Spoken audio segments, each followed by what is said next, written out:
దేవుని వాక్యంలో రాయబడిన మాట ఏమిటంటే, శాస్త్రులు, పరిసయ్యులు, సద్దూకయ్యులు అనేవాళ్ళంట వీధుల చివర్లో ఉండి ప్రార్థన చేసి, వారి ప్రార్థన ఎక్కువసేపు చేసి గట్టిగా చేసి ప్రజలను మెప్పించడం కొరకు చేసేవారంట వారు ప్రార్థన. అయితే మీరు ప్రార్థన చేయనప్పుడు మీరు గదిలోనికి వెళ్ళి తలుపు వేసుకొని పరమందున్న దేవునికి మీరు రహస్యమందు చూచి నీ తండ్రికి నీవు మొరపెట్టు అని యేసు ప్రభు చెప్పారు. అయితే మరి ప్రభు ఏ రోజైనా అలా తలుపేసుకొని లోపలికి వెళ్ళి తలస్నానం చేసి ప్రార్థన చేసిన ఆనవాళ్ళు బైబిల్లో రాయబడ్డాయా అంటే బైబిల్లో రాయబడలేదు. కానీ ఆయన ఇంట్లో ఆయన పండుకున్న, ఒకవేళ ఏదైనా గృహంలో ఉండి పండుకొని ఉంటే ఆ ఇంట్లో ఆయన ప్రార్థన చేస్తూనే ఉన్నాడని మనం గమనించాలి. అయితే యేసు ప్రభు గృహాల్లో, ఇళ్లల్లో ప్రార్థన చేశాడని దేవుని వాక్యంలో రాయబడకపోవచ్చు. కానీ ఆయన కొండకు వెళ్ళి ఎన్నో మార్లు ప్రార్థన చేశాడు. ఎన్నో మార్లు ఆ గెత్సెమనే తోటకు వెళ్ళటం, ఒలీవ కొండకు వెళ్ళటం, ఆయన ఇలాగే తరచుగా ప్రార్థన చేసే ఆనవాళ్ళు ఆయన జీవితంలో చాలా మట్టుకు మనం చూస్తాం. అదే అధ్యాయంలో చూడండి, 18వ వచనం కూడా చూడండి. లూకాసు వార్త 9వ అధ్యాయము 18వ వచనం. ఒకప్పుడు ఆయన ఒంటరిగా ప్రార్థన చేయుచుండగా అదిగోండి ఆయన యొద్ద ఉన్నారంట. ఆయన ప్రార్థన చేసేటప్పుడు, రహస్యంగా ప్రార్థన చేసేటప్పుడు కూడా వారిని ఎందుకు దగ్గర పెట్టుకున్నాడు? మరి ఒక్కోసారి ఒంటరిగా వారిని అక్కడే ఆపేసి ఆయన ఒంటరిగా ప్రార్థన చేసేవాడు. అంటే తండ్రితో మాట్లాడవలసిన సంగతులు మాట్లాడేవాడు. అలాగే శిష్యులు ఉన్నప్పుడు కూడా ఆయన ప్రార్థన చేస్తూ ఉన్నాడు. ఒకటి, ప్రార్థన కొరకు ఆయన సిగ్గుపడినవాడు కాదు. 2, ప్రార్థన ప్రేయర్ మోడల్ చూపించాలని వారికి ఒక మాదిరి ఇవ్వాలి. వాళ్ళు ప్రార్థన చేయరండి, కొండ మీదకి వెళ్తే ప్రార్థన చేయరు. యేసు ప్రభుతో ప్రార్థన కానీ బయలుదేరతారు, కానీ వారు నిద్రమత్తుగా ఉండటం, పడుకోవడం, ఇదే పని శిష్యులు. అలాగని ఏ రోజు వాళ్ళని పక్కన పెట్టేసి ఆయన ప్రార్థన చేయలేదు. వాళ్ళు ఉంటుండగానే ప్రార్థన చేసేవాడు యేసు ప్రభు. హల్లెలూయా. ఇంట్లో వాళ్ళు సహకరిస్తలేదు, ఎవరో ప్రార్థనకు పిలుస్తుంటే రావట్లేదు, ఇంకా మీరు రానప్పుడు నేను ఎందుకు చేసుకోను, సర్లే నేను చేసుకోనులే అని ఇలాగ కొన్నిసార్లు విసుగుదల కలుగుతుంది. ఇంట్లో 4-5 ఉన్నారు, ఒకరికి ఏదో ప్రార్థన చేయాలని, కుటుంబంగా కలిసి కుటుంబ ప్రార్థన చేసుకోవాలని ఒక ఆశ ఉంటుంది ఒకరికి. ఆ ఒకరు రండి, మీరు కూడా రండి అని పిల్లలు పిలిచారు, భర్తను పిలిచారు, లేక భార్యను పిలిచారు, కానీ రాలేదు ఎవరు. మీరెవరో రాలేదు కదా, ఇంక నేను కూడా ఇంకెందుకులే అని విసుగొచ్చి మానేసిన సందర్భాలు చాలా ఉంటాయి. అయితే చూడండి, యేసుప్రభు ఏమన్నాడంటే, ఆ లూకాసు వార్త 18వ అధ్యాయం 1వ వచనం ఒకసారి చదవండి.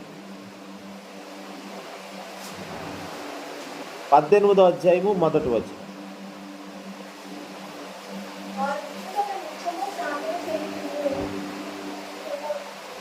వారు విసుకక నిత్యము ప్రార్థన చేయుచుండవలెనని. అదిగోండి, విసుకక నిత్యము ప్రార్థన చెయ్యాలి అని ఒక ఉపమానం చెప్పాడు ఆయన వారికి. అంటే ప్రార్థన ఎలా చేయాలంటే విసుక్కోకుండా ప్రార్థన చెయ్యాలి,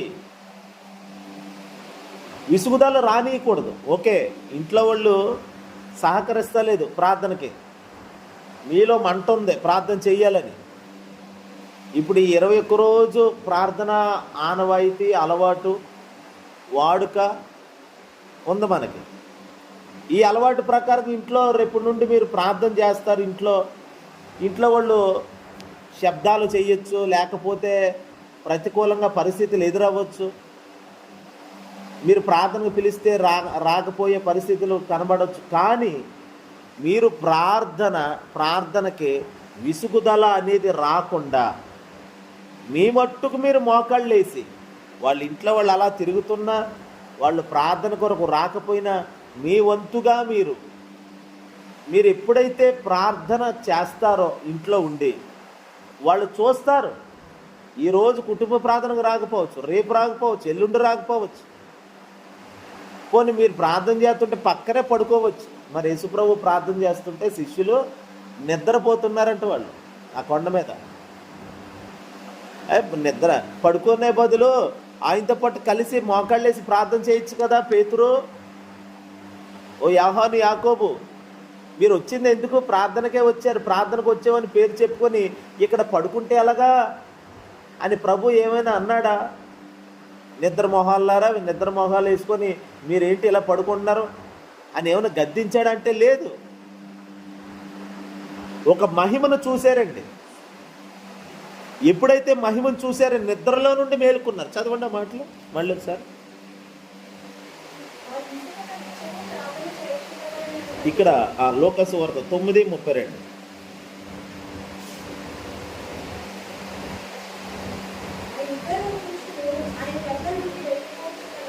9:32 అన్న లోక.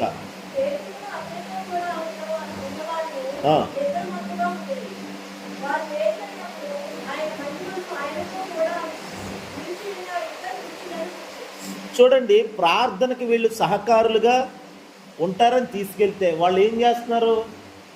నిద్రపోతా ఉన్నారు. మనతో ప్రార్థన కొరకు సహకరించే వాళ్ళు లేకపోయినా మన ప్రార్థన అనే బండి నడుస్తూనే ఉండాలి. ఒంటరి పోరాటమే ఉండొచ్చు, ప్రస్తుతం సహకరించిన పరిస్థితులే ఉండొచ్చు. అలాగని ప్రార్థన ఆయన సరే మీరు పడుకుంటున్నారు కదా నడండి అని ఆయన ఏమన్నా విసిగిపోయి లేండి వెళ్ళిపోదాం అని అన్నాడా యేసు ప్రభు? లేదు. సర్లే అంటే యేసయ్య సాత్వికుడు, ఓర్పు కలిగిన వాడై ప్రార్థనలోకి వెళ్ళే ముందు దేవుని బిడ్డలారా, ప్రార్థన ప్రారంభించే ముందు మన హృదయాన్ని సరి చేసుకొని సాత్వికముతో, ఓర్పుతో, సహనముతో కాస్త హృదయం నిమ్మళంగా మార్చుకున్నప్పుడు ప్రార్థనలో ప్రవేశించాలి. ఇప్పుడే గలిబిలిగా, గందరగోళంగా, చికాకుగా హృదయాన్ని అలాగా గట్టిగా చేసుకొని, కఠినపరుచుకొని, మనసుని కఠినంగా చేసుకొని, ఎవరి మీద అరిసి, ఎవరి మీద కేకలు పెట్టి ఇప్పుడు వెళ్తారా ప్రార్థనకి? చేయగలుగుతారా చెప్పండి? ఇంట్లో గొడవ పెట్టుకొని వచ్చి ప్రార్థనలో మోకాళ్ళు వేసి ప్రార్థన చేయగలుగుతారా? ప్రశాంతంగా దేవునితో నేరుగా మాట్లాడగలుగుతారా? ఒకవేళ అలా మీరు తెగించి అలా ప్రార్థన చేసిన దేవుడు ఒకవేళ మాట్లాడుతుంటే ఆయన స్వరాన్ని వినగలుగుతామా? ఆ పరిస్థితుల్లో అంటే ఏ మాత్రం మనం ప్రార్థన చేయలేము, అటు నుండి దేవుని స్వరం కూడా మనం వినలేము. హల్లెలూయా. ఎందుకు అనంటే ప్రార్థన కొరకు ఒక సిద్ధపాటు ఉండాలి. దేవుడిని కలుసుకునేటప్పుడు ఒక సిద్ధపాటు ఉండాలి. యేసు ప్రభు సిద్ధపాటుని, ప్రార్థన కొరకైన సిద్ధపాటుని శిష్యుల నిద్ర ఆపలేకపోయింది. వాళ్ళ నిద్ర కానీ, వాళ్ళ బద్ధకం కానీ, వారి సోమరతనం కానీ ఆయన ప్రార్థనకు ఆటంకము చేయలేకపోయింది. అంతే. ఏ పరిస్థితి కూడా నీ ప్రార్థనా జీవితాన్ని అభ్యంతరపరచలేదు యేసునామములో. ఏ ప్రతికూల పరిస్థితి, ఏ ప్రతికూలమైన మాట కూడా, ఎవరో కఠినంగా అన్నారు, ఏదో జరిగింది, ఏ ప్రతికూల పరిస్థితి కూడా మీ ప్రార్థనను ఆపజాలదు. ఎందుకంటే వాటికంటే శక్తివంతమైనది ప్రార్థనా జీవితం. హల్లెలూయా. వాటికంటే మిక్కిలి ఉన్నతమైనది, బహుశ్రేష్టమైనది ఏదైనా ఉందంటే భూమి మీద అది ప్రార్థనా జీవితమే. అలాంటి ప్రార్థనా జీవితం ప్రభు కలిగి ఉన్నాడు. ప్రార్థన చేసే ఆత్మ కలిగి ఉన్నాడు ఆయన. ఏ ఆత్మ చెప్పండి? ప్రార్థనాత్మ కలిగి ఉన్నాడు ఆయన. ఇప్పుడు ఆయన ప్రార్థనాత్మని శిష్యుల నిద్ర ఆపిందంటారా? ఆయనలో సహనము, ఓర్పు ఎంతో, నా దేవునితో మాట్లాడాలి, ఈరోజు గంట సేపు ప్రార్థన చేయాలి, లేక 2 గంటలు ప్రార్థన చేయాలి అని మనం వచ్చినప్పుడు నిజంగా అంత సంతోషంగా ప్రార్థన మొదలెట్టి అంతకంటే ఎక్కువ సంతోషంగా ప్రార్థనను ముగించగలుగుతున్నామా? యేసు ప్రభు ఆయన యొక్క సాత్వికముతో కూడిన ప్రార్థనా జీవితాన్ని, ఓర్పు సహనముతో కూడిన ప్రార్థనా జీవితాన్ని శిష్యుల నిద్ర కానీ, బద్ధకం కానీ ఆయన ప్రేయర్ లైఫ్ని బ్రేక్ చేయలేకపోయినాయి.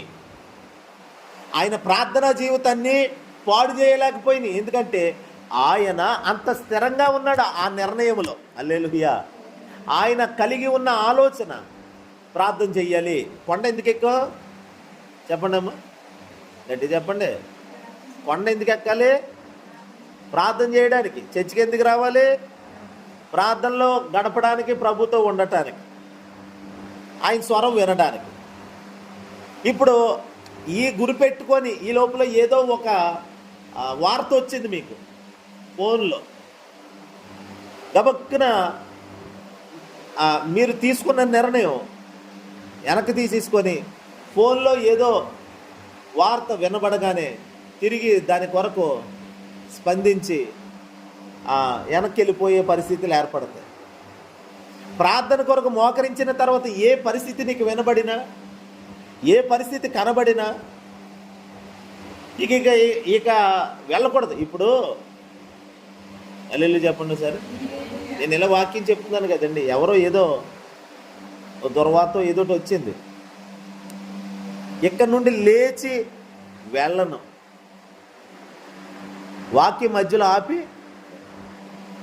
వాక్యమును మధ్యలో ఆపి వెళ్ళకూడదు అనేది ఎంత నియమమో, ప్రార్థన చేసేటప్పుడు కూడా అమ్మ అమ్మ అమ్మ అక్కడ అలాగే జరిగింది అని మీ అబ్బాయి వచ్చి చెప్పినా, మీ అమ్మాయి వచ్చి చెప్పినా, లేకపోతే మీ భర్త వచ్చి చెప్పినా, ఇంకెవరు వచ్చి చెప్పినా కానీ ప్రార్థనలో నుండి తిరిగి స్పందించకూడదు.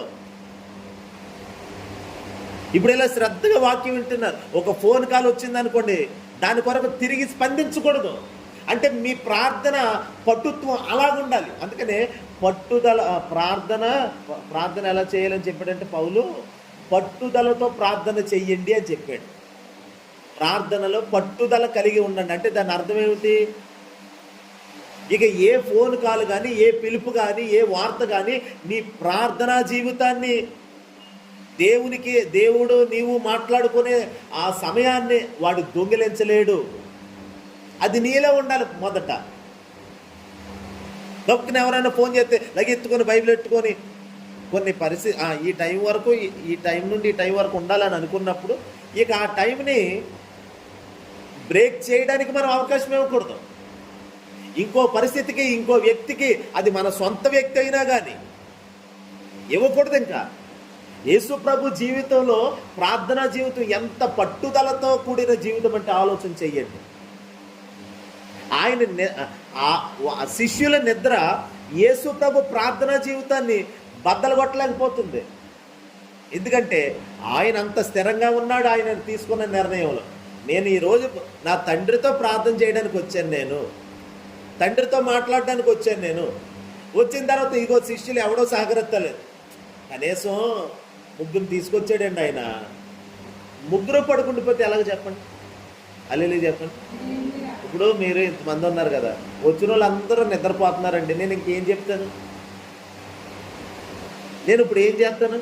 నేనైతే అందరూ పడుకున్నారండి, చర్చికి వచ్చారు, వచ్చిన వాళ్ళు మీరు అందరూ పడుకుండిపోయారు. ఇక వాక్యం ఎవరికి చెప్పాలి? నేను కనీసం ఒకరో ఇద్దరు ఉంటే నాకు వాళ్ళు అందరూ పడుకున్నా నా మాటలు వినేవాళ్ళు ఒకరైనా ఇద్దరైనా ఉన్నారులే అని వాళ్ళకైనా చెప్పుకుంటాను.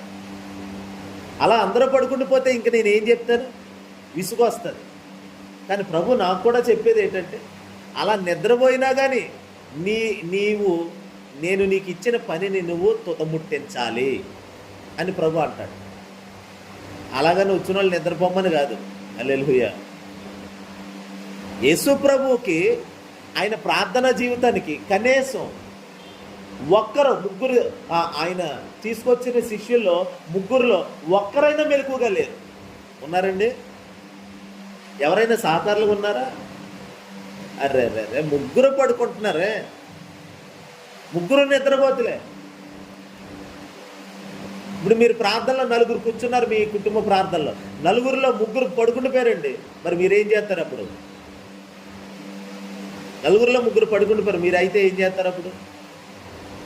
ప్రార్థన లేదు, గీతం లేదు, ముగితే ప్రార్థన అంటారా? ప్రార్థన లేదు, ఏమీ లేదు, ఎందుకు వచ్చింది ఈ నిద్రలో అని అంటారా? పొరపాటునే ఏ సమస్య మన ప్రార్థనా జీవితాన్ని దాన్ని బద్దలు కొట్టలేదు, అంతే, విరగొట్టలేదు. యేసుప్రభు చక్కగా ప్రార్థన చెయ్యాలి, అదే సాత్వికంగా, ఓర్పుగా, సంతోషంగా ఉన్నాడు. పౌలు అంటాడు సంతోషముగా ప్రార్థన చెయ్యండి అని చెప్పాడు. హృదయాన్ని సంతోషపరుచుకొని ప్రార్థనలో ఉండాలి, అంతేగాని గలిబిలి పెట్టుకొని ఏదో ఆలాపన, ఆలోచన, అనుమానం, లేకపోతే ఇంకోటి పెట్టుకొని ఏం చేస్తాం ప్రార్థన చెప్పండి? ఓ ప్రశాంతమైన వాతావరణాన్ని హృదయంలో కలిగి ఉండాలి. ఎక్కడ ప్రశాంతత ఉంటే ప్రార్థన బండి చాలా ఈజీగా 1 గంట 2 గంటలు మీరు ఎంతసేపు అనుకున్నారు అంతకంటే ఎక్కువే ప్రార్థనలో గడపగలుగుతారు. మీ ప్రార్థన జీవితానికి ఇంక డోకా ఉండదు. ఇక ఏదో చెయ్యాలి కదా, నడిపించాలి కదా, ఏదో చెయ్యాలి కదా అని కాదు.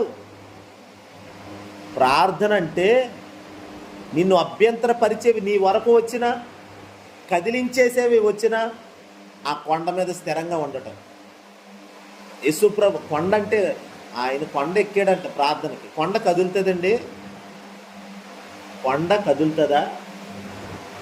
కొండ దేనికి సాదృశ్యం? అది బలానికి. కొండ చాలా బలంగా ఉంటుంది, ఇక కదలదు ఎటు. చాలా స్థిరత్వానికి సాదృశ్యం. హల్లెలూయా. అంటే స్థిరమైన అనుభవం. ప్రార్థనలో స్థిరత్వం ఉండాలి, ప్రార్థనలో పట్టుదల ఉండాలి.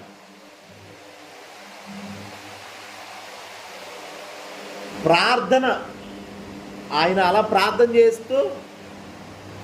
చేస్తూ ఉంటే ఒక మహిమను బయలుపరిచాడు. ఒక వెలుగు వచ్చింది తండ్రి వద్ద నుండి, పరలోకం నుండి.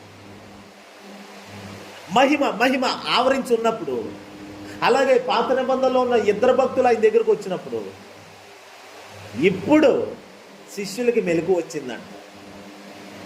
వాళ్ళు అంటే మీ కుటుంబంలో మత్తుగా, చిత్తుగా, వ్యతిరేక పరిస్థితుల్లో ఎవరైతే ఉన్నారో వాళ్ళందరూ ఆత్మీయ జీవితంలో మెలకు తెచ్చుకొని శారీరక జీవితంలో కూడా మెలకు కలిగిన వారు ఒక మార్పు కలిగి ఉండాలంటే మీరు వాళ్ళని ఏమనకూడదు,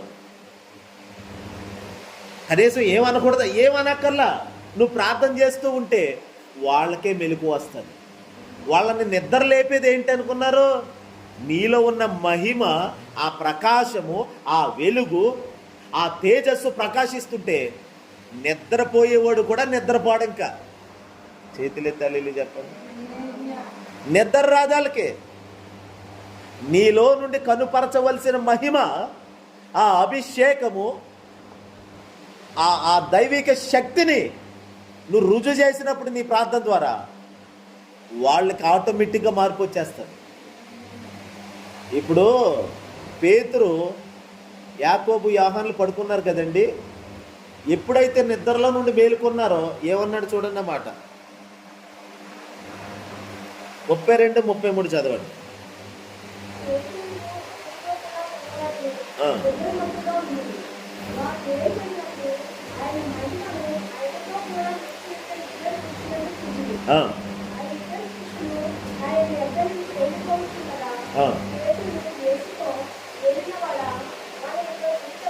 చాలా అంతకుముందే పేతురు వీళ్ళ ముగ్గురు ఎలా ఉన్నారో నిద్రపోతా ఉన్నారు.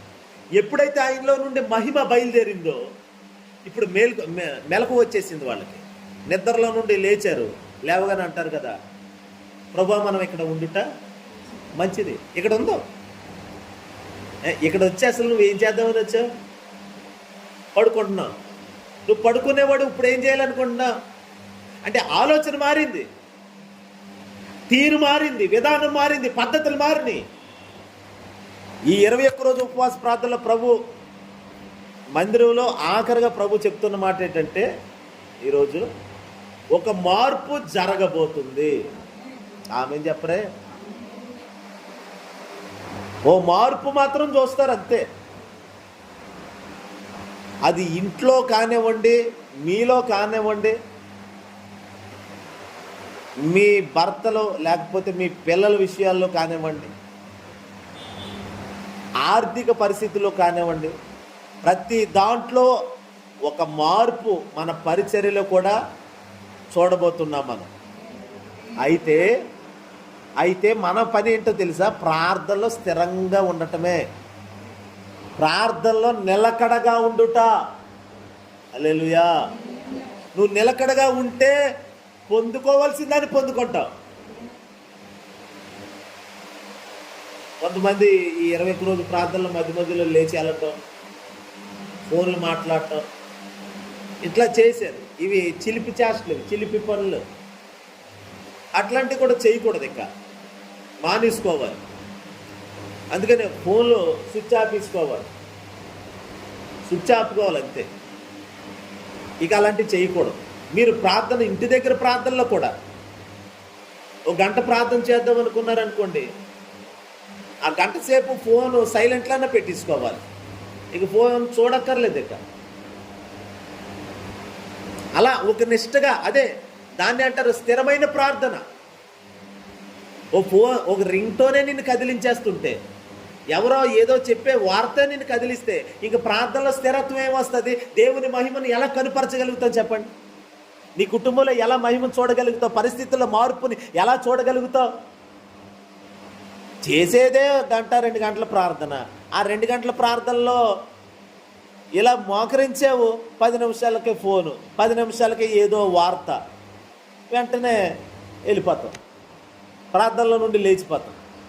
అలాగైతే ఇంకెలా మహిమ వస్తుంది అంటున్నాను నేను. ఆ పర్వతం మీదకి, ఆ కొండ మీదకి దేవుని మహిమ దిగొచ్చింది. అది ఎందుకు అలా వచ్చిందంటే అది స్థిరంగా ఉంది కాబట్టి. అది ఎటు కదలదండి. అది చూడండి, ఒక మాట చదువుదాం. కీర్తనలో 125వ అధ్యాయం 1వ వచనం.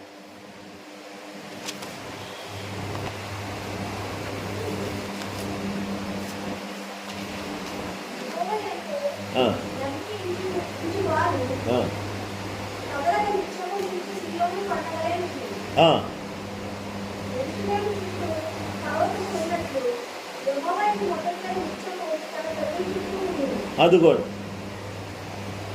యెరూషలేము చుట్టూ పర్వతాలు ఉన్నాయి. ఆ పర్వతాలు ఉన్నట్లే దేవుడు మీ చుట్టూ కూడా ఉంటాడు. ఇది మొదలుకొని ఆ పై మాటలు ఏముంది? కదలక నిత్యము నిలుచు సియోను కొండవలే ఉంటారంట. ఎవరు? యెహోవా యందు నమ్మిక ఉంచినవాడు. అంటే ప్రార్థనలో ప్రవేశించేవాడు, ఆయనతో మాట్లాడాలనుకునేవాడు, ఆయన యొద్ద ఏదైనా ఒక వరం పొందాలనుకునేటప్పుడు ఆయనను మొదట నమ్మాలి. ఇప్పుడు కోటీశ్వరుడా లేకపోతే లక్షాధికార అనవసరం, మొదట అతని మీద నమ్మకం ఉంటే అప్పుడు వెళ్ళి అప్పు అడగగలుగుతాం. ఇప్పుడు ఆ వ్యక్తి మీద నమ్మకం లేదండి, నమ్మకం లేని చోట ఏదైనా అడిగితే దొరుకుతుందా చెప్పండి? నమ్మకం ఉండాలి, ఒకరి మీద ఒకరికి నమ్మకం ఉండాలి. కుటుంబాల్లో భార్య భర్తలకి, పిల్లల మీద తల్లిదండ్రులకి, తల్లిదండ్రుల మీద పిల్లలకి, ఒకరి మీద ఒకరికి నమ్మకం ఉండాలి. అలాగే ముఖ్యంగా మనం దేవుని యొద్ద నుండి ఏదైనా పొందాలి అనుకున్నప్పుడు నమ్మకముతో ప్రవేశించాలి ప్రార్థనలోకి. అలా ప్రవేశించినప్పుడు అంటే దాని అర్థం అలాంటి వారు కదలక నిత్యము నిలుచు సియోను కొండలాగా ఉంటారు. ప్రార్థనలో కదిలిపోరని నమ్మకంతో, విశ్వాసంతో మొరపెట్టాలి దేవుని దగ్గర. దేవుని పెట్టాలి, ఒక విశ్వాసంతో వెళ్ళాలి. నేను ఈరోజు ప్రార్థన చేస్తాను, దేవుడు ప్రతిఫలం ఇస్తాడు. ఒకటి, ఆయనతో మాట్లాడటానికి వెళుతున్నాను, ఏది నన్ను అభ్యంతరపరచజాలదో, నా ప్రార్థనను ఏది ఆపలేదు. ఈరోజు ఎంతసేపు చేసుకుంటానో చేసుకొని అప్పుడు బయటకు వస్తాను. ఈ ఉపవాస ప్రార్థనలో ఇంటికి వెళ్ళే కూడా 1 గంట ప్రార్థన చేస్తున్నామండి అన్న వాళ్ళు మాత్రం చెయ్యొద్దు చెప్పండి. ఒక హస్తం లేచి, అర్థం లేదా మీకు? మళ్ళీ చెప్పు. ఈ ఉపవాస ప్రార్థనలో చర్చికి రావటం రావటమైనా, లేకపోతే ఇంటి దగ్గర కూడా, లేక వచ్చే ముందు, లేకపోతే ఇక్కడ నుండి వెళ్ళిపోయిన తర్వాత అయినా రోజుకు 1 గంట అయినా ప్రార్థన చేసుకోగలుగుతున్నామండి ఇంటి దగ్గర అన్నవాళ్ళు చెయ్యొద్దండి సార్, ఇద్దరు. మరి మిగతా వాళ్ళు అంటే ఇంటి దగ్గర ఏం చేస్తున్నారు? మరి ఈ వర్తమానాలన్నీ ఏం చేస్తున్నారండి? అసలు ప్రార్థన కొరకే మన ప్రసంగాలు నడుస్తున్నాయి కదా, మరి ఇంటి దగ్గర ఏం చేస్తున్నారు? సోమరులమా మనం? బద్ధకస్తులమా? ఇంటి దగ్గర ఏం చేస్తున్నాం? మేము అలసటొచ్చి ఇంటికి వెళ్ళిపోయి అలా పడిపోతే భయం వేస్తూ ఉంటుంది. అంటే ఒక గంట ప్రసంగం చేయడం అంటే 8 గంటలు పని చేసినోడితో సమానం. 8 గంటలు పని చేస్తే ఎంత శక్తిని కోల్పోతారో, 1 గంట మాట్లాడితే వారిలో స్టామినా, ఆ శక్తి కోల్పోతారండి. అంటే అంత అలసట వస్తుంది 1 గంట ప్రసంగం చేస్తే. ప్రసంగం అంత తేలికేమీ కాదు ఎప్పుడు కూడా. హల్లెలూయా. అంత తేలిక పనేమీ కాదు ప్రసంగం అంటే. కొన్ని మీరు ఎవరైనా ప్రసంగం చేస్తున్నారో వినడమే కదా, విని ఇంటికెళ్ళి ఈ వాక్యం నాలో ఫలించాలి ప్రభు అని మళ్ళీ ఇంటి దగ్గర ప్రార్థనలో ఉండాలి కదా. మరి రేపు నుండి ఇంకెలా ప్రార్థన చేస్తారు చెప్పండి? ఎలాగ కోటలు అయిపోతే అమ్మయ్య అనుకుంటామా మనం? బాగానే అయిపోయినాయండి, అమ్మ బాబాయ్ ఇంక వెళ్ళే పని లేదండి. ఓన్లీ వెళ్ళే పని లేదు కాబట్టి ఈ 2-3 గంటలు ఇక్కడ కూర్చున్నారు కాబట్టి రేపటి నుండి ప్రార్థనలో కూర్చోండి ఇంటి దగ్గర. అల్లెల్లి చెప్పండి. ఏం చేస్తామండి మనం ఇంటి దగ్గర? ఇంట్లో ప్రార్థన లేకుండా ఏం చేస్తారు చెప్పండి? ఇంట్లో ప్రార్థన లేకుండా ఏ కార్యం సాధిస్తారు? ఏ వ్యక్తులు మారుతారు? ఏ పిల్లలు మారుతారు? ఏ భర్త మారుతాడు? ఇంట్లో ప్రార్థన లేకుండా పరిస్థితులు ఏం మారుతాయి?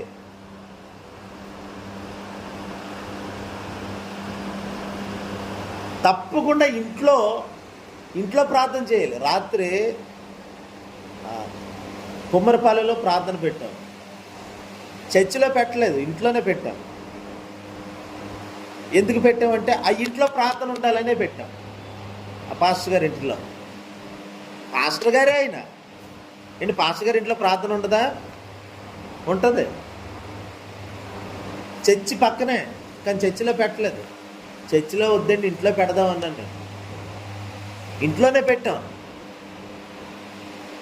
పాప ఆయన మాట విని ఇంట్లోనే ఏర్పాటు చేసుకోవాలండి, నాకు కూడా ఇంట్లోనే బ్లెస్సింగ్ ఉంటుంది అని ఆయన అన్నాడు పాస్టర్ గారు. అయితే వినండి, మనం ఇంట్లో ప్రార్థన కలిగి ఉండాలి. ఇంట్లోనే మీరు ఇంట్లో చేసే ప్రార్థన అది ధూపంలాగా లేవాలి. అది ఆ ధూపం ఇల్లంతా కమ్ముకోవాలి. ఈ సాంబ్రాన్ని పోగేస్తే ఇంట్లోకి దోమలు ఈగలు రావు కదండి. కొత్తయా దీవెన? కొత్తయా రావు కదా. మరి అదే సాతాను శక్తులు ఇంట్లోకి రాకుండా మీ మీద, మీ ఇంటి వారి మీద, ఇంట్లో ఉన్న వాళ్ళ మీద ఏ అటాక్స్, సాతాను దాడి వారి మీద జరగకుండా మీరు వేసే ధూపము, ఆ ప్రార్థన ధూపము సాతాను శక్తులతో పోరాటం చేస్తుంది. మరి ఏ ధూపం ఇవ్వకపోతే నేరుగా వచ్చాడాడు?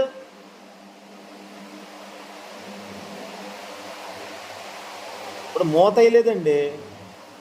మీరు మామిడికాయల సీజన్ వస్తుంది, బంగినపల్లి మామిడికాయ కోసి మూత వేయకుండా అలా పెట్టారు. ఏమొస్తాయి దాని మీదకి? దోమలు వచ్చేస్తాయి, చిన్నవి, పెద్ద పెద్ద ఈగలు వచ్చేస్తాయి, దాని అంతటిని పాడు చేస్తాయి. మూత అయ్యకపోతే నువ్వు ఒక కవచంలా కప్పేయాలి ప్రార్థనతో నీ గృహాన్ని. అది కప్పకపోతే సైతాన్ గాడు వచ్చి టెస్ట్ వేసి కూర్చుంటాడు. మరి అందుకనే చెప్తున్నాను, మీ గృహాల్లో ప్రార్థన ఉండాలి. తప్పకుండా మీ ఇంట్లో ప్రార్థన ఉండాలి. ఎందుకంటే ఇల్లు కోసం కాదు అక్కడ నేను చెప్పేది, ఇంట్లో ఉన్న వ్యక్తుల కోసం చెప్తున్నాను నేను. ప్రార్థనకి తలుపు తెరవాలి మొదట మీరు.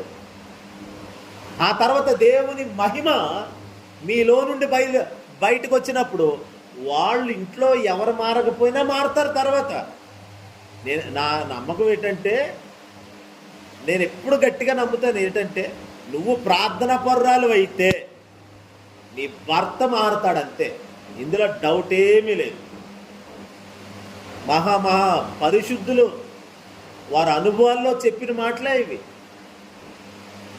నీ కనీసం ఇంట్లో 3-4 ఉన్నారు, ఒక్క వ్యక్తి సరిగ్గా ప్రార్థన చేసే వ్యక్తి ఇంట్లో ఉంటే స్థిరమైన ప్రార్థన జీవితం, ఏదో ఆపద వచ్చినప్పుడు గాబరా పడిపోయి ఓ 10 నిమిషాలు ప్రార్థనలు ఊగిపోయి ఆమెనని చెప్పి లేచిపోతారు చూడండి, ఆ ప్రార్థనలకు ఏం కదిలిపడు దేవుడు.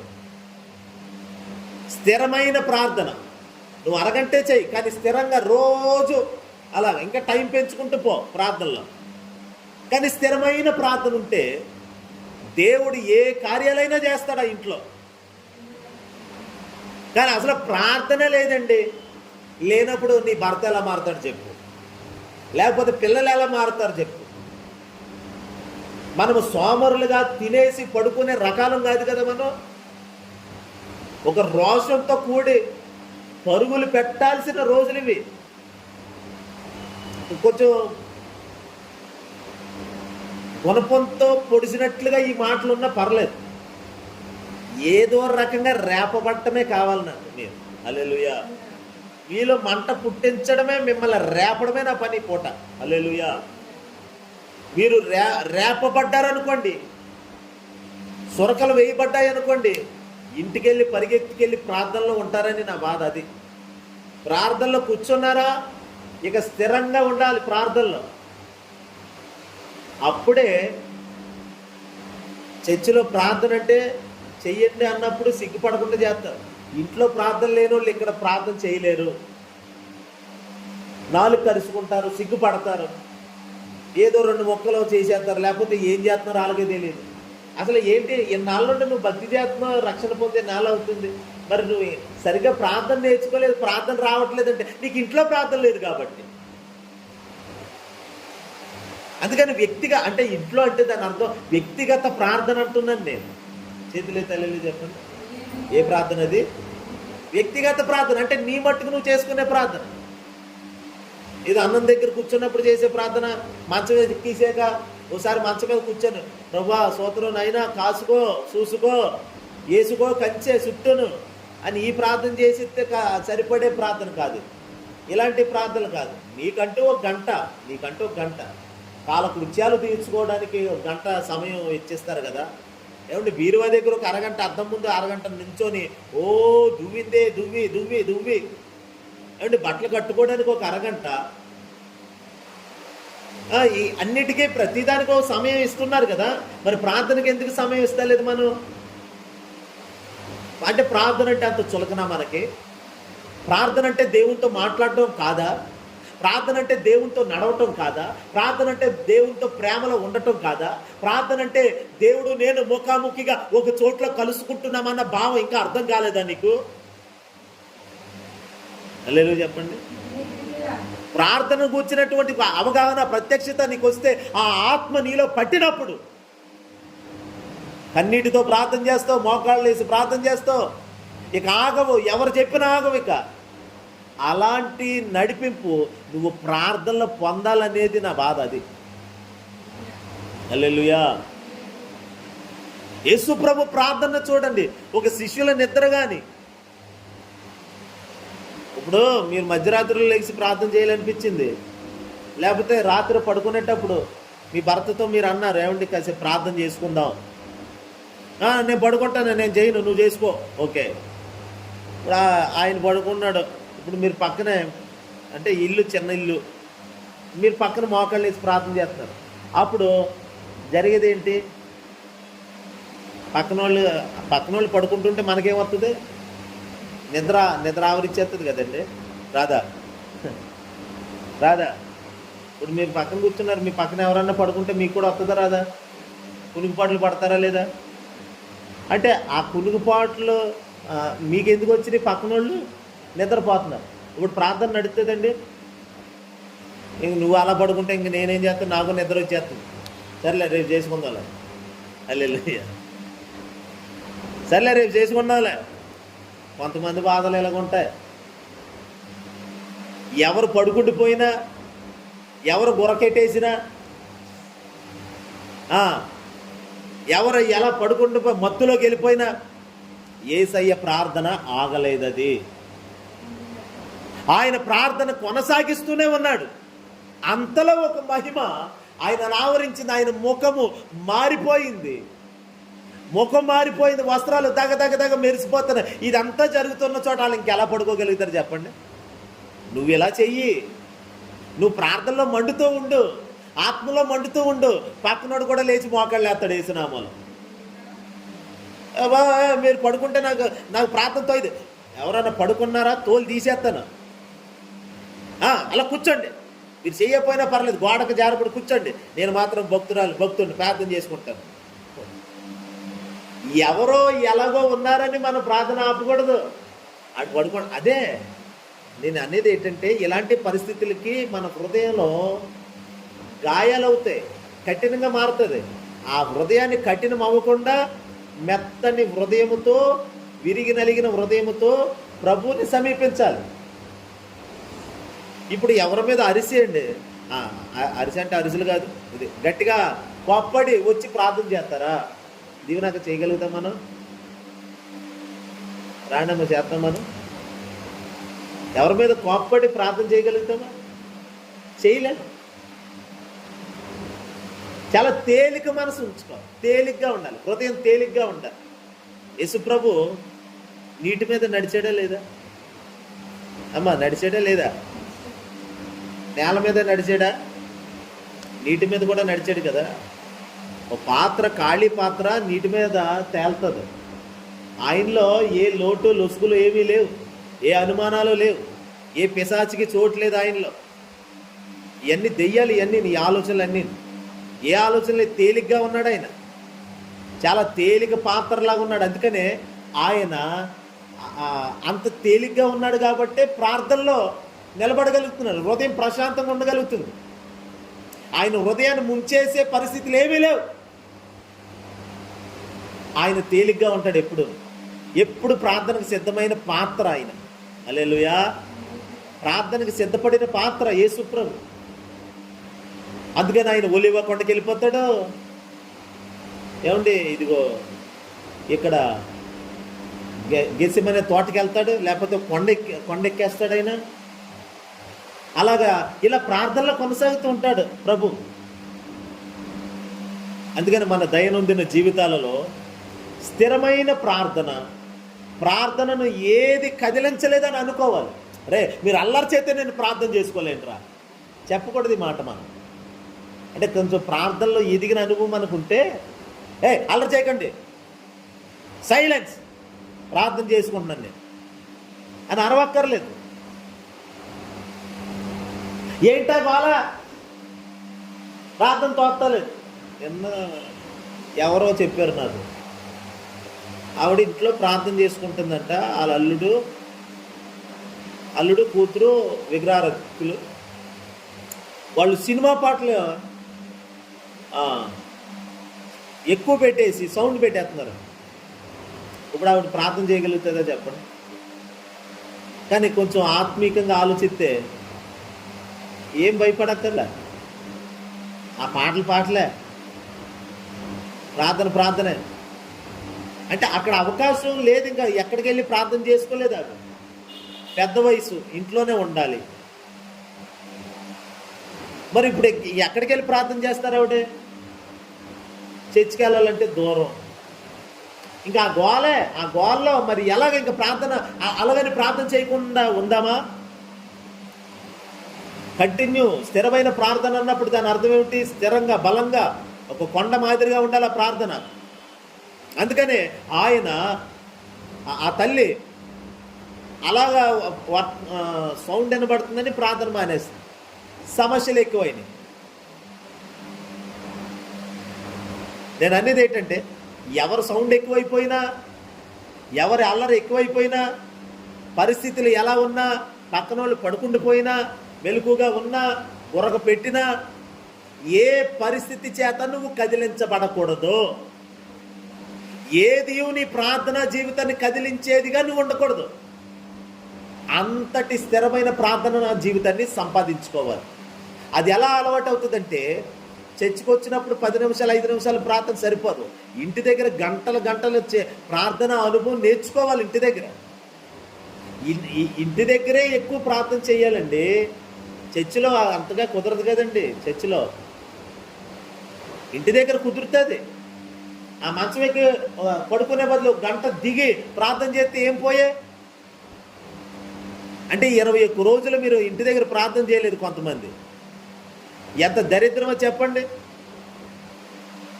సోమరతనానికి నిదర్శనం కదా. ఉపవాసం అని చెప్పుకొని ప్రార్థన లేకపోతే ఎట్లా? నాకైనా మీకైనా. కాబట్టి జ్ఞానం తెచ్చుకున్న వారమే. ప్రభు వాళ్ళు పడుకుండిపోయినా ఆయన ప్రార్థనలోనే ఉన్నాడు. ఆయన ప్రార్థనను వాళ్ళ నిద్ర ఏమాత్రం పాడు చేయలేకపోయింది. ఆ ప్రార్థన చేసి ఓ మహిమను తెచ్చుకున్నాడు. ఓ మార్పు కలిగింది ఆయన ముఖంలో. ఇంకా ప్రకాశిస్తున్నాడు. హల్లెలూయా చెప్పండి. నేను అనేది ఏంటంటే, అలాంటి ప్రతికూల పరిస్థితి ఉన్నప్పుడు ఇంకా మీరు ప్రకాశించాలి. అప్పుడు సహకరించే వాళ్ళు లేకపోయినప్పుడు ఇంకా బాగా ప్రకాశించాలి. ఎవరో ఏదో అన్నప్పుడు ముఖం ముడుచుకుంటాం మనం. అలా ముడుచుకునే బదులు అలా అన్నప్పుడే ఎక్కువ సంతోషించాలి. క్రైస్తవ జీవితం ఇలాగే ఉంటుంది. ఎప్పుడు కూడా వ్యతిరేకంగానే ఉంటుంది లోకానికి. పొలస అవుతుందంట. అది పొలస 2000 3000 ఉంటుంది ఆ చేప ఖరీదు. అది ఎక్కడి నుండో భద్రాచలం దగ్గర అక్కడి నుండో ఈదుకుంటూ వస్తుంది ఎర్రనీరు వచ్చినప్పుడు. అలా ఈదుకుంటూ వచ్చి గోదావరి నదిలో కలిసినప్పుడు ఇక్కడ రాజమండ్రి దగ్గర ఆ ధవళేశ్వరం వచ్చేసరికి దాని రేటు పెరిగిపోతుంది. అవన్నీ అవతల కొట్టుకొని వెళ్ళిపోతుంది. చచ్చిన చేప ప్రవాహం ఎట్టుంటే అటు వెళ్ళిపోతుంది. దానికి ఎదురు ఈతుందండి. చచ్చిన చేప ఈతుందా? చచ్చిన చేప కాదు. ఇప్పుడు దాంట్లో జీవం ఉంది కాబట్టి ఎదురు ఈదుకుంటూ వస్తుంది. ఆ ఫ్లోటింగ్ వస్తుంటే ఇదేమో ఈదుకుంటూ వెళ్తుంది. ఎంత బలం కావాలి ఎదురు ఏదాలంటే? అందుకు దాని స్టామినా మారిపోతుంది, బలంగా మారిపోతుంది, రుచికరంగా మారిపోతుంది అంట ఎదురు ఈదటం వల్ల. అందుకని ఆ రుచికే మళ్ళీ ముళ్ళు ఎక్కువ ఉంటుంది. తెలిసిన దాంట్లో వలస చేపలో ముళ్ళు ఎక్కువ ఉంటుంది. మరి మీరు ఎప్పుడైనా తిన్నారో లేదు? నేను ఒకసారి తిన్నాను. ముళ్ళు ఎక్కువ ఉన్నా కానీ ఎందుకు కొంటున్నారు అని అంటే దాని అర్థం అది చాలా రుచిగా ఉంటుంది. అది హల్లెలూయా. తెచ్చుకొని తినండి వేసుకున్నాను. చూడండి దేవుని బిడ్డలారా, దాని రేటు మారిపోతుంది, దాని టేస్ట్ మారిపోతుంది ఎదురు ఏదటం వల్ల. క్రైస్తవ జీవితం అంటే ఎదురు వెళ్ళటమే. నీ మీద ఎవరో నిందేశారు, ఇప్పుడు ఏం చేయాలి? కూర్చొని ఏడాలా? అప్పుడే లేచి సంతోషించాలి. ఎవరో తిడుతున్నారు మనల్ని, ఆ టైంలోనే లేచి సంతోషించాలి, గంతులు వేయాలి. అదే క్రైస్తవ జీవితం. పరిస్థితులు సహకరించినప్పుడే ప్రార్థనలో ఉండాలి. ఏం చేస్తామండి, మనసు ఏం బాగాలేదు, ప్రార్థన కూడా తోయితలేదు చెప్పకూడదు. అయితే క్రైస్తవ జీవితంలో నువ్వు సరిగ్గా లేవు, క్రీస్తులో ఇంకా లేవు. క్రీస్తులో ఉన్న జీవితం ఏంటంటే అందరూ వ్యతిరేకత వచ్చేసింది, నీ హృదయాన్ని కృంగదీశారు. ఇప్పుడు నీవు లేచి సింహంలా గర్జించాలి ప్రార్థన గదిలోకి వెళ్ళి. హల్లెలూయా చెప్పండి. హల్లెలూయా. అలాంటి అనుభవంలోకి రావాలి. ఒక మాట చదువుతాం చూడండి, కీర్తనలు 2వ అధ్యాయంలో.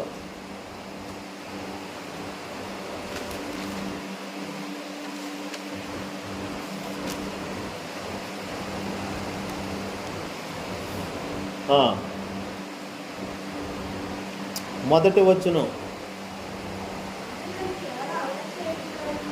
2, 3 చదవండి, కంటిన్యూ.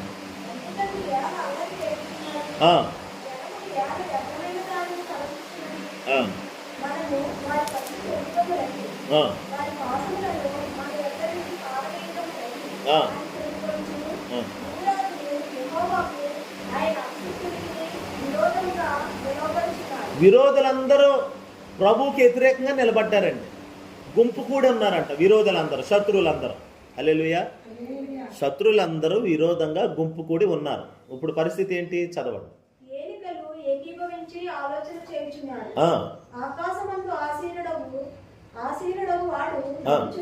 అదిగోండి ఆకాశమందు ఎవరైనా దేవుడు ఏం చేస్తున్నాడంట? అదే కదా మనం చేయాల్సింది క్రైస్తవ జీవితం అంటే. ఆకాశమందు ఆసీనుడగు వాడు చెప్పండి చెప్పండి సార్ ఏం చేస్తున్నాడు? నవ్వుతున్నాడంట దేవుడు. వాళ్ళందరూనేమో విరోధులు, శత్రువులు, గుంపు కూడారు. ఇప్పుడు వాళ్ళని చూసి ఏం రావాలండి మనకి? భయము, ఆందోళన, కలవరం రావాలా? మరి ప్రభు అయితే ఏం చేస్తున్నాడు? నవ్వుతున్నాడంట. ప్రభు మనకి ఏమి నేర్పిస్తున్నాడు? శత్రువులు ఉన్నప్పుడే లేచి నవ్వుకో ఒకసారి. శత్రువులు ఉన్నప్పుడే సంతోషంగా ప్రభువుని కలుసుకో. విరోధులందరూ ఏకమైనప్పుడే నీ బలం తెలిసేది. హల్లెలూయా. వాడు ఒక్కొక్కటిగా వస్తే నీవు జయించేసి ఏదో ఏదో అయిపోతుంది.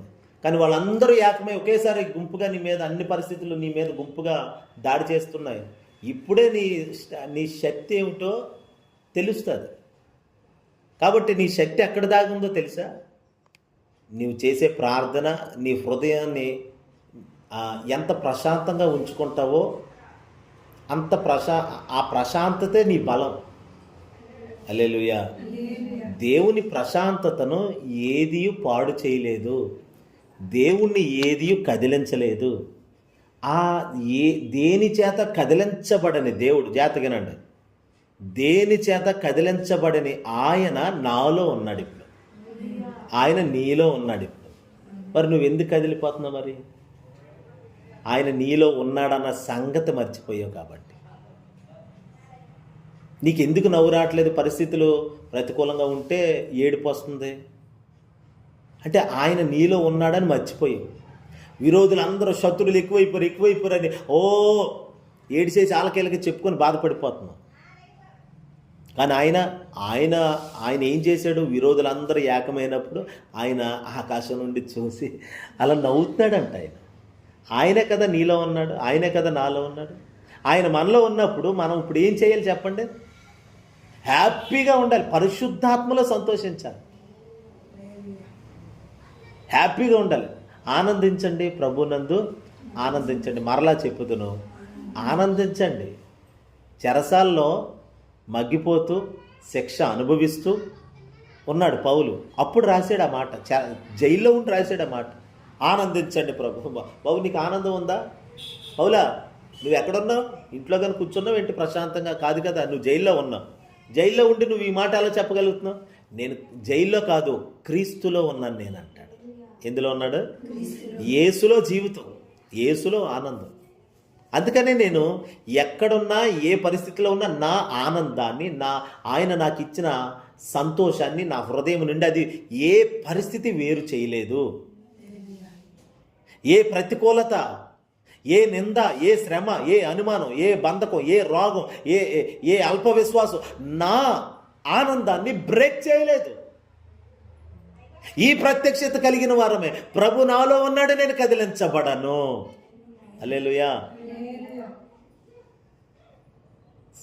యెరూషలేము చుట్టూ పర్వతములు ఉన్నట్లు యెహోవా ఇది మొదలుకొని మీ చుట్టూ, అంటే పర్వతాలు యెరూషలేము చుట్టూ ఉన్నట్టు అది కదలదు. అది పర్వతాలు కదలవు, యెరూషలేముని కాపు కాస్తున్న పర్వతాలు అవి. అలాంటిది పర్వతాల మధ్యలో ఉన్న ఒక పట్టణమే కాపాడబడుతుంటే పర్వతాలకు మించిన దేవుడంట మీ చుట్టూ ఉన్నాడు అని వాక్యం అంటుంది. అంటే ఇప్పుడు యేసయ్య ఒక పర్వతం అయితే ఆయన ఎంత స్థిరుడైనా ఆయన నీలో స్థిరంగా ఉన్నాడు. అందుకనే దేవుని వాక్యంలో రాయబడిన మాట, యేసుక్రీస్తుని ప్రభువుగా మీ హృదయంలో ప్రతిష్ఠించుడి, మీ హృదయంలో స్థిరంగా ఉంచుకోండి, ప్రతిష్ఠ చేయండి దాన్ని. ఆయన నాలో ఉన్నాడు అని ప్రతిజ్ఞ పోనండి. నాలో ఉన్నాడు యేసు అని ఒక సంపూర్ణమైనటువంటి విశ్వాసాన్ని కనుపరచండి. ఆయన యందు నమ్మిక ఉంచండి. ఎవరి యందు? ఎక్కడున్నాడు ఆయన? ఆయన యందు. ఎక్కడున్నాడు ఆయన? చెప్పండి. ఆయన యందు, నాలో ఉన్నవాడి యందు, పరలోకంలో ఉన్నవాడి యందు కాదు. ఆ పరలోకంలో ఉన్న దేవుడే నాలో ఉన్నాడు. నాలో ఉన్న వాని యందు నేను నమ్మికించి ఉన్నాను. అందుకే ఇప్పుడు నేను కదిలించబడను. కదలిక లేని, దేని చేత కదిలిపోని, స్థిరపరచబడినటువంటి ఒక ప్రార్థనా జీవితం నాకుంటే అదిగో పైనుండి మహిమ రెడీగా ఉంది. ఆ మహిమ నిన్ను ఆవరిస్తుంది, ఆ మహిమ నీలో ప్రకాశిస్తుంది. ఇంకా ప్రకాశించాలి.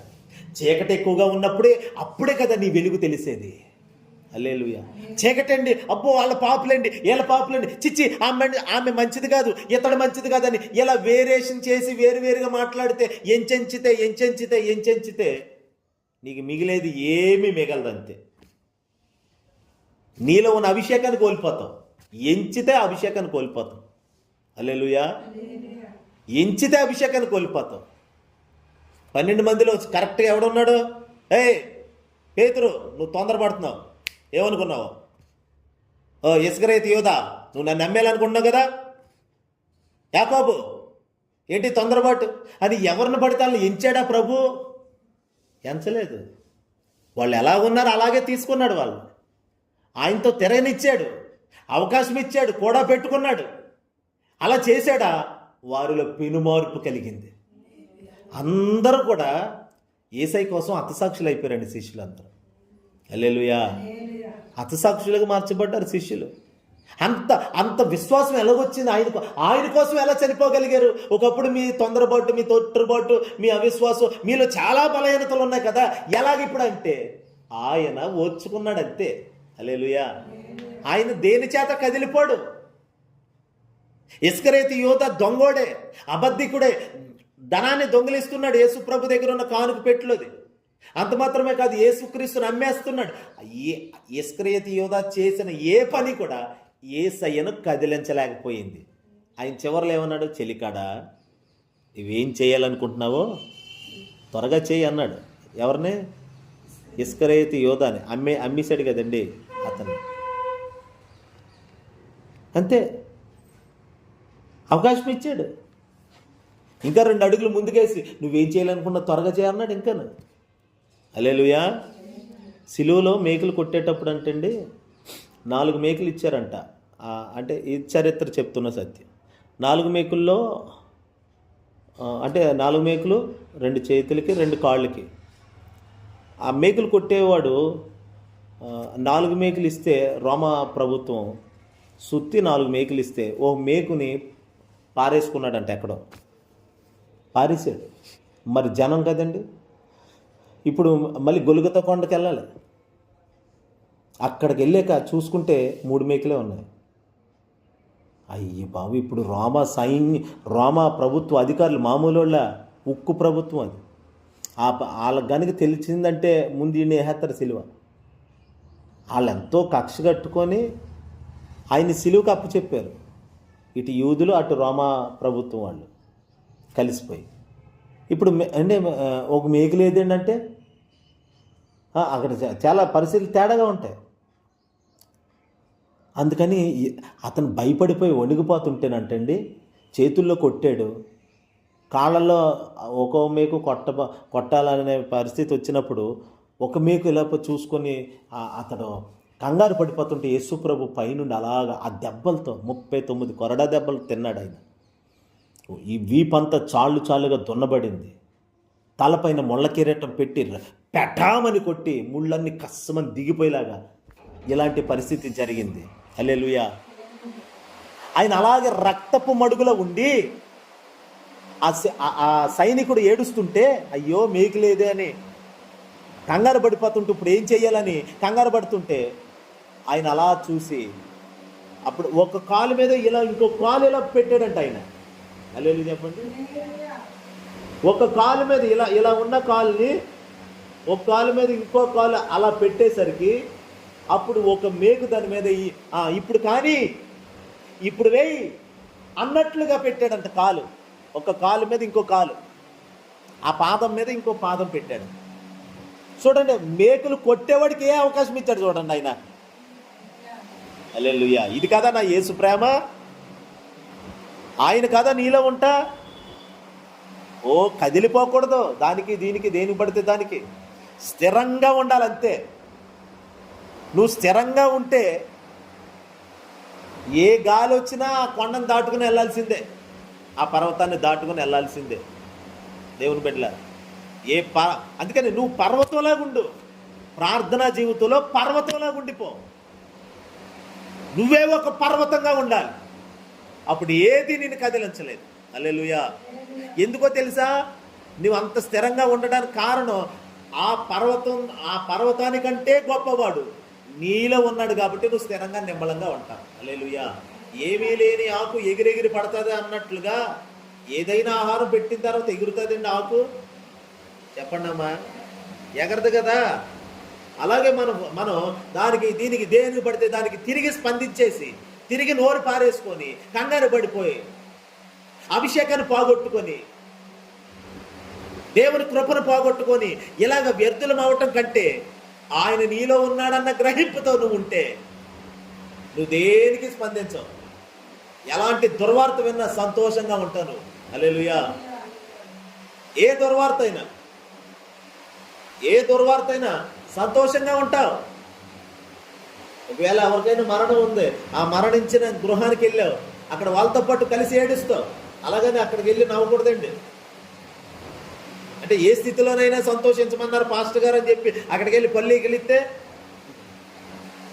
ఆడు ఫోటో పాత్ర ఇంకో ఫోటో ఆడతావు. హల్లెలూయా. మా పాస్టర్ గారు చెప్పారంటే దేనికి కదిలిపోవద్దన్నారు, ఎప్పుడు సంతోషంగా ఉండమన్నారు. కాబట్టి మరి అందుకే ఇలా నవ్వుతున్నానండి అని శవం దగ్గర నవ్వితే అదే పరిస్థితి కలుగుతుంది. అంటే సమయోచితమైన జ్ఞానాన్ని ఉపయోగించాలంటున్నాను నేను. ఏడ్చేవారితో ఏడుగుడి, నవ్వేవారితో చక్కగా ప్రశాంతంగా దేవుణ్ణి బట్టి సంతోషంగా ఉండాలి. అయితే ఏదైనా పరిస్థితి నీ ఎదుటికి వచ్చేసరికి నువ్వు కదిలిపోవద్దు అంటున్నాను నేను. అలా కదిలిపోకుండా ఉండాలంటే ప్రార్థనే అందుకు సరైన ఆయుధం. ఆ ప్రార్థనలో నీ మహిమ ఏమిటో కనబడతారు. ఆ ప్రార్థన చెయ్యి. ఓ రోజు మహిమను చూస్తారు నీతో ఉన్నవాళ్ళు. ఓ రోజు వాళ్ళు గుర్తుపడతారు ఆ మహిమను. అప్పుడు నువ్వేమిటో, నువ్వెవరవో, నీ ఏ అభిషేకం కలిగి ఉన్నావో, నీ తల మీద ఉన్న తైలం ఎలాంటిదో వారు గుర్తుపడతారు. దెబ్బకి నీ పాదాల మీద పడతారు యేసునామం. హల్లెలూయా. కనుపరచు నీ మహిమ. లెమ్ము తేజరిల్లము, యెహోవా మహిమ నీ మీద ఉదయించుచున్నాడు. లెమ్ము తేజరిల్లు అంటే ఏంటి? నీలో ఉన్న వెలుగుని పంపించు బయటికి. ఇది చేయకోకుండా నేను వాళ్ళతో కలనండి, వీళ్ళతో కలనండి, వాళ్ళతో ఇష్టం ఉండదండి, ఇంకెప్పుడు అయితే ఇంకా నువ్వు ఒంటరిగా అడవిలో ఉండాలి. హల్లెలూయా చెప్పండి. అందుకని మీ ఇంట్లో మీ వెలుగుని ప్రకాశింపచేయండి. మీ దీపములు వెలుగుచుండనీయుడి, మీ వెలుగు ప్రకాశింపనీయుడు అని ప్రభు వరకునే చెప్పలేదు వాక్యంలో. మీలో ఉన్న వెలుగు బయటికి రావాలి. అది ఎలాగొస్తుందంటే ప్రార్థన. ఆ ప్రార్థన చేస్తూ ఉంటే అదిగో మహిమ బయటకు వస్తుంది. హల్లెలూయా. ప్రార్థన అనే ఆయుధం మిమ్మల్ని తవ్వే కొలది. మిమ్మల్ని మీరు తవ్వుకుంటే మహిమ బయటకు వస్తుందండి. వ్యర్థమైనవన్నీ బయటకు పోతాయండి. ఆత్మలో నింపబడతారు, పరిశుద్ధాత్మను పొందుకుంటారు. ఆ మహిమ బయటకు వస్తారు, ఆ శక్తి బయటకు వస్తారు. మీలో ఉన్న తేజస్సుని ప్రజలు గుర్తుపడతారు, ఇంట్లో వాళ్ళు గుర్తుపడతారు. దెబ్బకే వాళ్ళు ఏమంటున్నారో అంతవరకు పడుకున్న శిష్యులు ఏంటి ఆ ప్లేసు వాళ్ళకి నిద్ర వచ్చే ప్లేసే అది. కానీ ఇప్పుడు ఏమంటున్నారు? ఇక్కడే ఉందామండి, 3 పర్ణశాలలు కడతామండి. ఇంత బాధ్యత, ఇంత పని పెట్టుకోవాలని ఎలాగనుకున్నారంటే ఇది మామూలు ప్లేస్ కాదండి. అది మామూలు మహిమ కాదండి. అది ఇప్పుడు అర్థమైందండి మేము ఏ ప్లేస్లో ఉన్నామో. మాకు భయం వేస్తుందండి. ఇంక పడుకోము ఇక్కడ. హల్లెలూయా చెప్పండి. పడుకోము, పని చేస్తాం మీతో పాటు కలిసి. మేము కూడా మీతో పాటు కలిసి నేను ప్రార్థన చేస్తాను. ఈ పాకానికి తీసుకురావాలి మనం. మొదట్లోనే తుంచెత్తే, మొదట్లోనే నరికితే ఎలాగండి? హల్లెలూయా. అందుకని మొదట్లో కాదు. ప్రభు ఏమన్నాడు? గురుగుల్ని గోధుమలు అవి గోధుమ పంటలో గురుగులు కలిసిపోయింది. ప్రభు వీళ్ళు కోసేమంటావు? వారు బాబు ఇప్పుడు కోసెత్తే ఆ గోధుమలు కూడా కోసేస్తారు కాబట్టి వద్దు, కలిసి పెరగనివ్వండి. ఆ తర్వాత ఓ రోజు కోసే రోజు ఉంటుంది కదా, అప్పుడు సెపరేట్ చేద్దాం అన్నాడు. కాబట్టి మనం సెపరేషన్ చేసేయకూడదు. మనం ప్రత్యేకంగానే బ్రతకాలి. అది మనలో ఉన్న నిదానం, అది అంతే. కాబట్టి దేవుని బిడ్డలారా, మనం రోషం కలిగిన వారమే. ప్రార్థనలో స్థిరమైన అనుభవం. ఇక మీదటైనా, ఈ రోజు నుండి అయినా, ఇప్పుడు ఇంటికి వెళ్ళాక 1 గంట అయినా ప్రార్థన చేసుకోండి. చేతులు తల్లి చెప్పండి. అలా ప్రార్థన చేసుకొని ప్రార్థనలో ఎదిగి ఇక రోషంగా మండుతూ ఉండండి. స్థిరంగా ఉండండి ప్రార్థనలో. రాత్రి ఇంటి దగ్గర జరిగే ప్రార్థనకి తప్పకుండా అందరూ రావాలి. ఆఖరి కూడిక కాబట్టి తప్పకుండా ఓ మహిమ. ఇంకా అయిపోలేదు, ఈ కూటం అయిపోలేదు, రాత్రి కూటం ఉంటుంది కాబట్టి మీరు తప్పకుండా భోజనం ఏర్పాటు ఉంటుంది. త్వరగా వస్తే 7 గంటల లోపల అందరూ వస్తే ప్రార్థన మొదలెట్టి సమయానికి ముగించడం జరుగుతుంది. కాబట్టి ఇంకా సేవకులు కూడా ఉంటారు. తప్పకుండా సమయానికి రండి. దేవునికి మహిమ కలుగును గాక.